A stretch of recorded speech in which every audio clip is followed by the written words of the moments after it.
Dear children, today we are going to present you another video. අද අපි අපේ YouTube channel එකකින් ඔයාලට තවත් අලුත් වීඩියෝ එකක් අරගෙන ඉන්න සූදානම් වෙන්නේ. ඔයාලා දන්නවා දැනටමත් The British English Academy එක ලෙස අපි ඔයාලට වීඩියෝ මාලාවක් රැගෙන ඇවිල්ලා තිබෙනවා. ඒ තුලින් අද දවසේ ඔයාලට බලාපොරොත්තු වෙනවා කියා දෙන්නට verbs 1 කියන පාඩම පිළිබඳව. ක්‍රියාපද අංක 1. විශේෂයෙන්ම verbs 1 කියන පාඩම තුලින් අද ඔයාලට කියා දෙන්න බලාපොරොත්තු වෙමින් සිටින්නේ අපි plural verbs and singular verbs පිළිබඳව. plural verbs and singular verbs. plural verbs බහුවචන ක්‍රියාපද. singular verbs ඒකවචන ක්‍රියාපද. මේ plural verbs සඳහාම present plural verbs का पाउच කරත් කමක් නැහැ. ඒ වගේම ඒ සඳහා stem verbs का पाउच කරන්න පුළුවනි. finite verbs කියලා භාවිත කරන්න පුළුවන්. plural verbs, stem verb, finite verbs. විශේෂයෙන්ම අපි tenses පාඩම ඉගෙන ගන්න විට simple present tense අපිට ඉගෙන ගන්න අවශ්‍ය වෙනවා. simple present tense සරල වර්තමාන කාලය. මේ සරල වර්තමාන කාලයෙන් වාක්‍ය සෑදීමේදී අපි දන්නවා ඉංග්‍රීසි භාෂාවේ subject, singular subject තිබෙනවා, plural subject, ඒකවචන කර්තෘපද සහ බහුවචන කර්තෘපද ලෙස කර්තෘපද වර්ග දෙකක් තිබෙනවා. විශේෂයෙන්ම පුතේ singular subject ඒකවචන කර්තෘපද භාවිත කරද්දී අපට අවශ්‍ය වෙනවා verb එක singular කරගන්න. සිංහල භාෂාවේ තියෙනවනේ උක්තයට අනුව ආඛ්‍යාත. මේ උක්තය කියන්නේ කර්තෘ. කර්තෘ කියන්නේ subject. ඉංග්‍රීසි වලින් අපි කියනවා. ආඛ්‍යාතය verb ක්‍රියාපදේ. ආඛ්‍යාතය ක්‍රියාව verb කියලා අපි නම් කරනවා. එහෙමනම් අපිට සිදු වෙනවා subject singular නම් verb එක singular කරගන්න. එලෙස verb singular කර ගැනීම සඳහා තමයි අපි අද මේ ඔයාලට මෙම වීඩියෝ තුලින් අවබෝධයක් රැගෙන එන්නේ. විශේෂයෙන්ම ඉංග්‍රීසි භාෂාවේ තියෙන plural verbs singular බවට පත් කර ගැනීමේදී භාවිත කරන ප්‍රධාන ක්‍රම තුනක් ඉංග්‍රීසි භාෂාවේ තිබෙනවා. ඒ අනුව adding. ඉතින් add කියන්නේ එකතු කරනවානේ. adding එකතු කිරීම. adding s letter, s අකුරක් එකතු කිරීම. ඒ සඳහා අපි ඉගෙන ගන්න උප කොටස් තුනක් භාවිත කරනවා ඉදිරියේදී. ප්‍රධානාංක දෙක යටතේ ඔයාලට කියා දෙනවා අද දවසේ අපි adding es letters කියලා දෙවෙනි කොටස. ඒ කියන්නේ එතකොට es අකුරු එකතු කිරීම. ඒ සඳහා ඔයාලට ක්‍රම පහක් කියා දෙන්න බලාපොරොත්තු වෙනවා. තුන්වෙනි ක්‍රමයේ ලෙස adding එකතු කිරීම ies letters කියන ක්‍රමය ඉගෙන ගන්නවා. ඒ සඳහා ක්‍රම එකක්. ඒ අනුව පුතේ ඔයාලා ඉගෙන ගන්නවා මේ s අකුරක් එකතු කිරීම, es එකතු කිරීම, ies අකුරු එකතු කිරීම කියන ක්‍රම තුනට අදාළව උප කොටස් 9ක් ඉගෙන ගන්නවා. දැන් අපි සූදානම් වෙනවා මේම කොටස් 9 වෙන වෙනම මේ කියා දීලා තියෙන මේ සංඛ්‍යාවට අනුව s ක්‍රම 3යි, es ක්‍රම 5යි, ies ක්‍රම 1යි, ඒ අනුක්‍රම 9 ඉගෙන ගන්නයි අපි සූදානම් වෙන්නේ. අපි දැන් බලමු පුතේ මේ පළමු ක්‍රමය ලෙස adding s letter කියන රටාව. adding s letter, s අකුරක් එකතු කරලා ඉංග්‍රීසි භාෂාවේ තියෙන plural verb singular කරගන්න ආකාරය අපි ඒ තුලින් ඔයාලට ප්‍රායෝගිකව වාක්‍යයක් දෙකක් හදලා ප්‍රැක්ටිස් කරන්නත් බලාපොරොත්තු වෙමින් සිටිනවා. right. අය බලමු එහෙමනම් අපි ලොකු ප්‍රමාණයක් අද example භාවිත නොකර example කීපයක් භාවිත කරමින් ඔයාලට මේ පාඩම සාකච්ඡා කරනවා. හිතන්න බලන්න plural verb එක අවසාන වෙන්නේ e අකුරෙන් නම් plural verb එක අවසාන වෙනවා e අකුරෙන්. මම ඔයාලට p අකුර දානවා plural verb කියන්න, s අකුර දානවා singular verb කියන්න. p plural singular කියන්නේ මෙහෙම භාවිත කළා. මෙතන verb එක දාගත්තට කමක් නැහැ. plural verb, singular verb. මම කෙටියෙන් භාවිත කළේ රටා තුනකට අපි බෝඩ් එක පාවිච්චි කරන නිසා ඊට මන් වෙන්න පුළුවන්. ඒක නිසායි. එන්න හිතන්න බලන්න පුතේ e අකුරෙන් අවසාන වන verbs අපි දාන්න ක්‍රියාපද ඕන තරම් තියෙනවනේ. take ගන්නවා. මේ verb එකට s එකතු කරද්දී අපිට ලබා ගන්න පුළුවනි takes කියලා. ගනි නේද? come එනවා. comes එයි පැමිණෙයි. write ලියනවා. s එකතු කරන්න writes ලියයි. prepare සූදානම් කරනවා. s එකතු කරන්න prepares සූදානම් කරයි. සූදානම් කරයි. receive ලැබෙනවා. ලබනවා. තෑගි parcel ලිපි ඇමතුම් receive s එකතු කරන්න receives ලැබෙයි පාවිච්චි කරනවා. දැන් මේ හිතන්නකො අපි පාවිච්චි කරන subject එක plural නම් මේ පැත්තේ ක්‍රියාපද භාවිත කරන්න පුළුවන්. මම දැන් පුතාලට verbs පහක් විතර පාවිච්චි කළා. ඒ තුන හිතන්නකො ඉංග්‍රීසි භාෂාවේ ඕනෑම verb එකක් තව කොච්චර verbs තියෙනවද ඊ අකුරින් අවසන් වෙන. ඒ සියලුම verbs singular කරගන්නේ ඊ අකුරින් අවසන් වෙනවා නම් s එකතු කරලා. s එකතු කරලා. දැන් බලන්න ඊළඟට අපි වාක්‍යයක් හදලා බලමුකෝ take කියන මම ගන්න plural subject එක. plural. මම උදේ ආහාරය 7:30ට ගන්නවා. මම මේ ස්පේස් එක පාවිච්චි කරලා වාක්‍ය ලියනවා. මම I කියන ඉංග්‍රීසි භාෂාවේදී plural subject එකසේ සලකන්නේ. I ගන්නවා. take. I take the breakfast at 7:30 a.m. කලම දාන්න 7:30 a.m. I take the breakfast at 7:30. I take අපි කිව්වොත් ඇය උදේ ආහාරය මේ සබ්ජෙක්ට් එක මාරු කරනවා. සබ්ජෙක්ට් එක මාරු කරනවා. I වෙනුවට අපි දානවා she කියලා. ඇය ගන්නවා. එහෙනම් I take ලා භාවිත කළාට she singular නේ. එතකොට පාවිච්චි කරන්නේ මෙන්න මේ singular verb එක ඒ අනුව මෙතෙන්ට s එකතු කරනවා. She takes the breakfast at 7:30. She takes බාටපත් වෙනවා. now ඔබට පැහැදිලි වෙනවා වාක්‍ය සෑදීමේදී singular plural අනුව subject විදි යන ආකාරය සහ verb එක වෙනස් වන ආකාරය. right. අපි දැන් යමු අපේ දෙවෙනි කොටස විදියට verb එකක් ඒකට plural verb එකක් අවසාන වෙන්නේ consonant අකුරකින් නම් consonant අකුරක් ව්‍යංජනාක්ෂරකින් අවසාන වෙනවා. ඒත් අපි s එකතු කරලා verb එක singular කරනවා. මම එහිදී p පාවිච්චි කරනවා plural verb කියන්න s භාවිත කරන්නම් singular verb කියන්න. right. ඉතින් බලන්න මේ වගේ ක්‍රියාපද කීපයක් drink පානය කරනවා. s එකතු කරන්න drinks පානය කරයි. sing sing මේවා මේ තියෙන්නේ consonant letters. consonant letters ඒ අනුව ඔන්න බලන්න sings ගායනා කරයි නේද? tell කියනවා. s එකතු කරන්න tells කියයි. read කියවනවා. s reads කියවයි. explain පැහැදිලි කරනවා. s එකතු කරන්න explains පැහැදිලි කරයි. හොඳයි. අපි දැන් එහෙමනම් මේ ක්‍රියාපද වලින් එකක් දෙකක් භාවිත කරලා වාක්‍යයක් හදමු.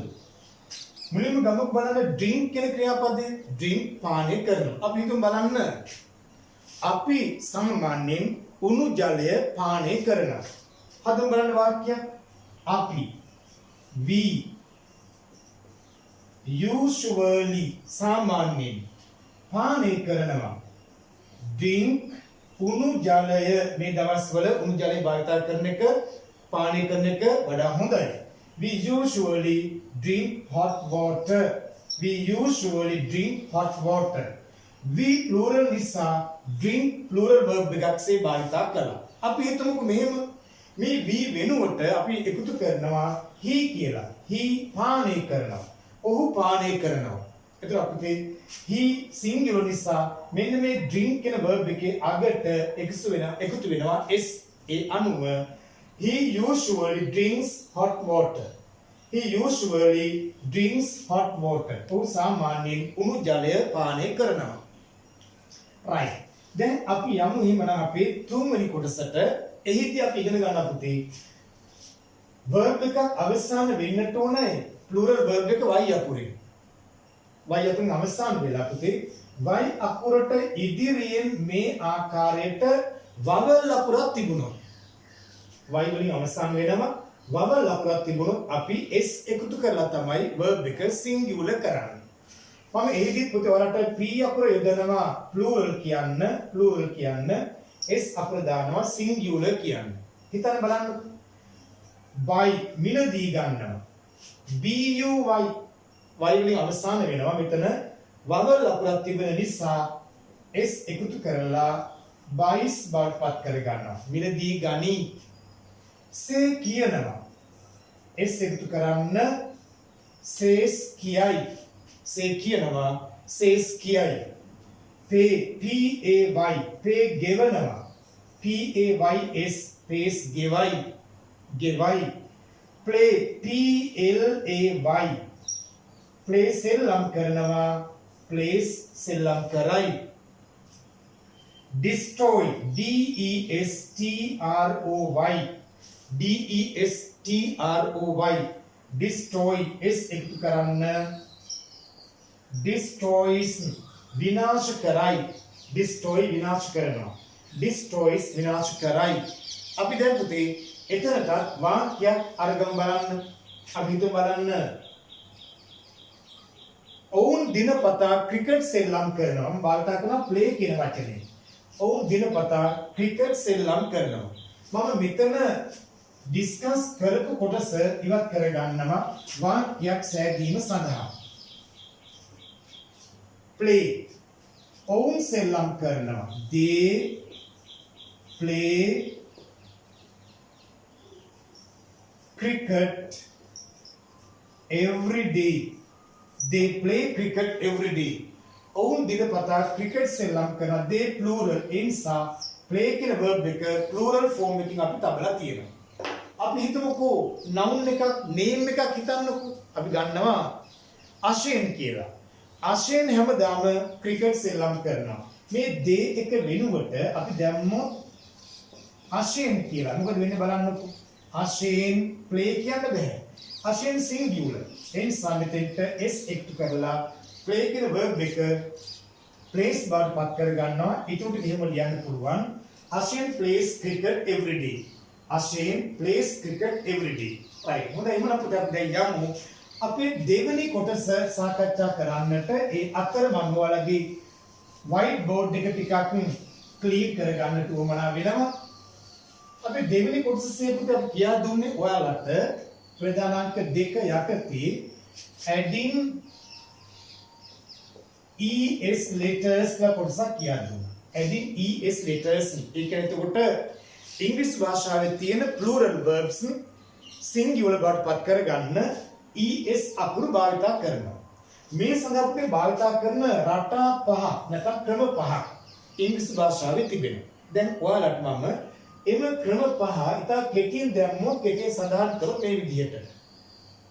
අපිට ලැබෙන plural verb එකේ අගට පුතේ double s තිබුණොත් sh තිබුණොත් ch තිබුණොත් x තිබුණොත් o තිබුණොත් මේ අවස්ථාවන් වල අපි es එකතු කරලා තමයි verb එක singular බවට පත් කරන්නේ. දැන් අපි එම කොටස් ටික වෙන වෙනම ඉගෙන ගන්න සූදානම්. මම ඔයාලට පොතේ කොටස් එකින් එක වෙනම පැහැදිලි කරන්නම්. අපිට බෝඩ් එක ඊට ප්‍රමාණය ටිකක් මැනේජ් කරගන්න වෙනවා. මම පළවෙනි කොටස කියා දෙන්න යන්නේ මේ විදිහට. double s p නැත්නම් ප්ලූරල් එකත් ලියවත් කමක් නැහැ. මම s දානවා. එහෙම නැත්නම් සින්ගියුලර් කියලා ලියන්නත් පුළුවන්. දැන් හිතන්න පුතේ ඩබල් s අකුරු වලින් අවසාන වන ප්ලූරල් verbs ගැන. මේ වගේ හිතන්නකෝ. පාස් සමත් වෙනවා. es එකතු කරන්න එවිට අපට ලබා ගන්න පුළුවනි passes. සමත් වේ. dress අඳිනවා. dresses අඳි. address අමතනවා. address අමතනවා. addresses අමතයි. addresses අමතයි. discuss සාකච්ඡා කරනවා. discusses සාකච්ඡා කරයි. discusses සාකච්ඡා කරයි. express කියනවා. ප්‍රකාශ කරනවා. express expresses කියයි. ප්‍රකාශ කරයි. අපිට ගන්න පුළුවන්. හොඳයි. අපි දැන් එහෙමනම් dress කියන වචනේ භාවිතා කරලා dresses කියන ක්‍රියාපද දෙක භාවිතා කරලා singular plural ලෙස වාක්‍ය දෙකක් හදලා බලමු. අපි හිතමුකෝ ඔවුන් දිනපතා සුදු කමිස අඳිනවා. They dress white shirts daily. They dress, they plural inside dress පාවිච්චි කරා. They dress white shirts daily. White shirts daily. ඔවුන් දිනපතා සුදු කමිස අඳිනවා. අපි දාමු මෙතෙන්ට ඔවුන් වෙනුවට කලමනාකරුලා දාමුකෝ. The manager. The manager singular. එතකොට මොකද වෙන්නේ? The manager singular. මේ වෙනුවට අපි දානවා the manager. The manager dress කියන්න බෑ. එතකොට dresses වෙන්න ඕනේ. Did you see the difference? පුතේ දැක්කද දෙක තියෙන වෙනස? they කියද්දි dress කියලා පාවිච්චි කළා. the manager singular කලමනාකරු. එහිදී අපි එතෙන්ට es භාවිත කරලා the manager dresses white shirts daily. White shirts daily. පාවිච්චි කරන්න පුළුවන්. එතකොට shirt උනක් ගැටුවක් නැහැ. The manager dresses white shirt daily. කලමනාකරු දිනපතා සුදු කමිසයක් අඳිනවා. right. එහෙනම් දැන් යමු අපි දෙවෙනි කොටසට. second one children. සඳහන් කළා sh අකුරු.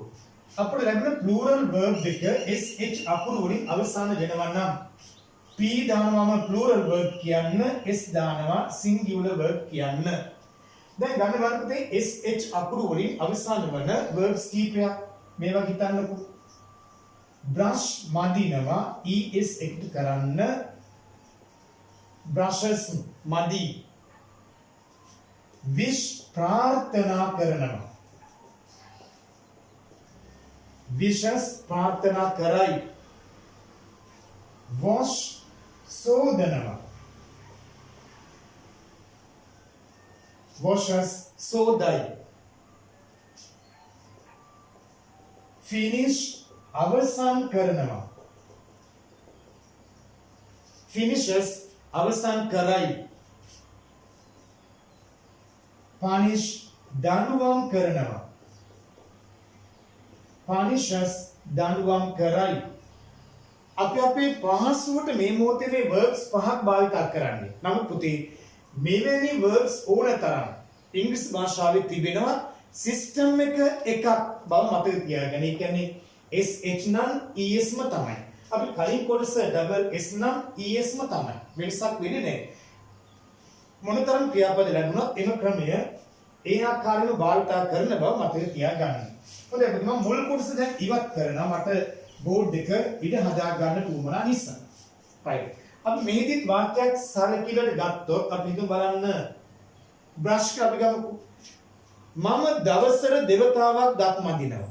මම I මදිනවා brush. I brush the teeth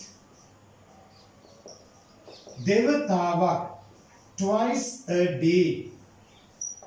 I brush the teeth twice a day. I brush the teeth twice a day. මම දවසට දෙවතාවක් දත් මදිනවා. අපි හිතමුකෝ නමක් ගමු ගැහුව ළමෙක්ගේ සොනාලි කියලා. අපි අයි වෙනුවට සොනාලි දාලා බලන්නකෝ. සොනාලි සිංගියුලර්. ඒ වුණ පුතේ සොනාලි බ්‍රෂ් කියන්න බෑ. එහෙනම් මෙතන es එකතු වෙලා Sonali brushes the teeth twice a day. Sonali brushes the teeth twice a day. බාටපත් වෙන්න ඕනේ. right. එහෙනම් පුතේ අපි යමු දැන් අපේ තුන්වෙනි කොටසට. ඒ තමයි අපට ලැබෙන plural verb එක ch අකුරු වලින් අවසන් වෙනවා. ch අකුරු වලින් අවසන් වෙනවා. ch කම ලියා ගන්නවා. p දානවා plural verb කියන්න. s දානවා singular verb ලෙස භාවිත කරන්න. දැන් හිතන්න බලන්න. catch අල්ලනවා.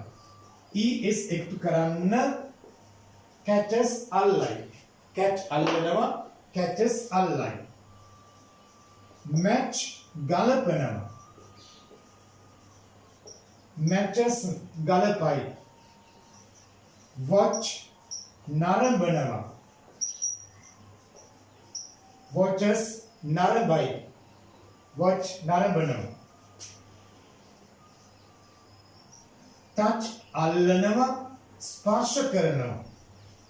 touches අල්ලයි ස්පර්ශ කරයි. search search search සොයනවා පරීක්ෂා කරනවා. searches සොයයි පරීක්ෂා කරයි. එමනම් මෙතනදී පුතාලා අර කියා දුන්න සිස්ටම් එකටම වාක්‍යයක් දෙකක් හදලා බලන්න. plural subject මේ පැත්තට පාවිච්චි කරන්න, singular subject මේ පැත්තට පාවිච්චි කරන්න. right. අද අපි යමු ඊළඟට අපි ඊළඟ කොටසට. ඒ තමයි x අකුරින් verb එකක් අවසාන වේ නම් මොකක්ද අපි කරන්නේ? x p මා භාවිත කරනවා plural verb කියන්න, s දැම්මා singular verb කියන්න. හිතන්න පුතේ fix සවි කරනවා. fixes සවි කරයි. mix මිශ්‍ර කරනවා. මිශ්‍ර කරයි. mixes මිශ්‍ර කරයි. relaxing සහැල්ලු තත්ත්වයටපත් වෙනවා. relaxing es එකතු කරන්න relaxes සහැල්ලු තත්ත්වයටපත් වෙයි. තව හිතන්නකෝ remix වගේ එක නැවත මිශ්‍ර කරනවා. remixes නැවත මිශ්‍ර කරයි. remixes තව ගන්න පුළුවන් අපිට telex වගේ එකක්. telex ජාත්‍යන්තර පණිවිඩය යවනවා. telexes ජාත්‍යන්තර පණිවිඩය යවයි. මේකෙත් පුතාලට පුළුවන් plural subject භාවිත කරලා මේ පැත්තේ වාක්‍ය හදන්න. singular subject භාවිත කරමින් මෙලෙස වාක්‍ය හදන්න. හරිද? අපි දැන් ක්‍රම හතරක් සාකච්ඡා කරලා තිබෙනවා. පස්වෙනි ක්‍රමයේ ලෙස පුතේ අපි ගන්නවා o අකුරෙන් අවසාන වෙනවා. මම මේ chart එකම භාවිත කරනවා මෙලෙස. o අකුර වෙනස් කරලා මෙම chart එකම භාවිත කරනවා. right. o අකුරෙන් අවසාන වෙනවා. දැන් අපි දන්නවා go යනවා es එකතු වෙලා goes බවටපත් වෙනවා. ඒ වගේම do කරනවා es එකතු කරන්න do කියන එක does බවටපත් වෙනවා. do කරනවා does කරයි.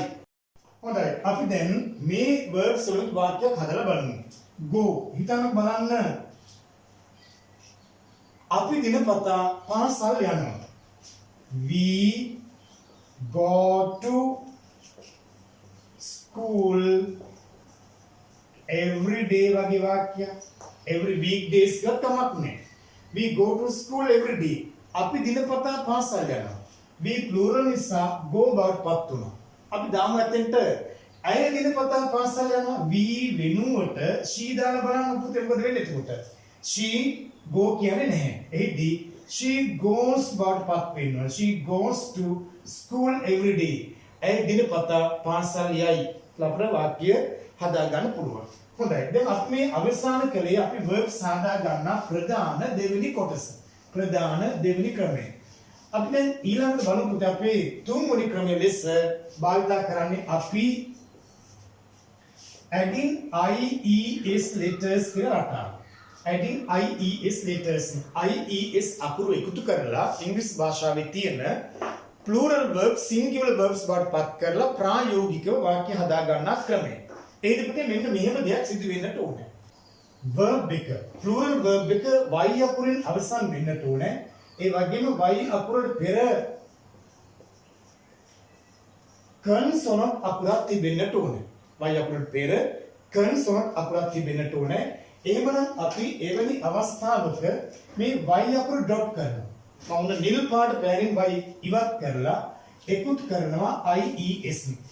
consonant අකුරක් තිබෙන්නට ඕන y අකුරට පෙර. ඒ වගේ අවස්ථාවක y ඉවත් කරනවා. IES අකුරු එකතු කරනවා. අපි දැන් බලමු පුතේ example කීපයක්. example කීපයක් බලමු.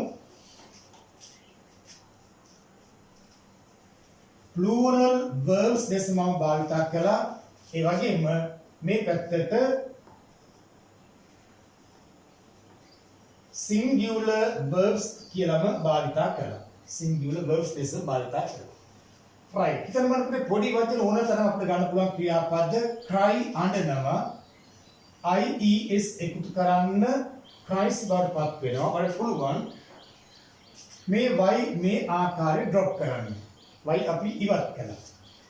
try උත්සාහ කරනවා IES එකතු කරන්න tries උත්සාහ කරයි y ඉවත් කරන්න. apply ඉල්ලුම් කරනවා applies ඉල්ලුම් කරයි y ඉවත් කළා. worry මම ඒ සඳහා ක්‍රියාපද කීපයක් වැඩිපුර භාවිත කරනවා එක ක්‍රමයක් පමණක් තිබෙන නිසා. worry දුක් වෙනවා worries දුක් වෙයි. marry විවාහ වෙනවා IES එකතු කරන්න y ඉවත් කරලා marry marries. carry CARRY carry අරන් යනවා carries අරන් යයි. ඒකෙත් y drop කරන්න. ඒ සඳහා මම ක්‍රියාපද කීපයක් වැඩිපුර පාවිච්චි කළා. ඒ වගේම පුතාලට පුළුවන් තව මේ වගේ ක්‍රියාපද කීපයකට යොදලා බලන්න. study ඉගෙන ගන්නවා අධ්‍යයනය කරනවා නේද? හරි ඉක්මන් කරනවා ඉක්මන් කරනවා. තව accompany මේ වගේ ක්‍රියාපද කීපයකුත් මේ සිස්ටම් එකට හදලා බලන්න. මම එහිදීත් ඔයාලට වාක්‍යයක් දෙකක් කියා දෙන්නම්. විශේෂම හිතන්නකෝ මෙහෙම cry අපි තුන් පොඩි දරුවෙක් ඉන්නවා බබෙක්. ඒ බබා නිතර අඬනවා. බබා නිතර අඬනවා. මම cry කියන ක්‍රියාපදේ පාවිච්චි කරන්න යනවා. අද බබාට කියමු the baby. නිතර කිව්වම adverb එකක් එකතු වෙලා තිබෙනවා always. අඬනවා cries. the baby always cries. එයාට බඩගිනි වෙලා කිරි වෙනුවෙන් අඬනවා නම් අපිට දාන්න පුළුවන් for milk කියලා. මම තනි වාක්‍යයක් වචන පහකට ලියලා තියෙන්නේ. the baby always cries for milk. එතකොට baby singular. එනිසා cries කියන verb එක භාවිත කළා. the baby always cries for milk. බබා නිතර අඬනවා කිරි ඉල්ලලා. මේකදී අපි හිතමුත් මේ baby කියන එක plural කරගත්තොත් y drop කරලා IES එකතු කරලා babies කියලා. noun එක plural වුණා. subject plural. ඒකෙදි පුතේ මෙන්න මේ verb එක නැවත මේ විදිහට the babies always cry for milk බවට පත් වෙන්නට ඕනේ. the babies always cry for milk බවට පත් වෙන්නට ඕනේ. හොඳයි. එහෙමනම් අපි අදට verbs 1 වීඩියෝව අවසන් කරනවා. ඉදිරියේදී අපි නැවතත් මෙවැනි පාඩම් තුලින් මුණ ගැසෙන්න බලාපොරොත්තු වෙනවා. ඒ සඳහා ඔයාලා කරන්නට ඕන දේ තමයි මාගේ YouTube channel එක subscribe කරන්න. මෙම වීඩියෝස් යාළුවන්ටත් share කරන්න. ඒ වගේම ඔයාගේ comment එකක් එකතු කරන්නත් අමතක කරන්න එපා. හොඳයි. එහෙනම් අපි ඉදිරි දවසක නැවත හමු වෙමු. I wish you all the best and have a nice day.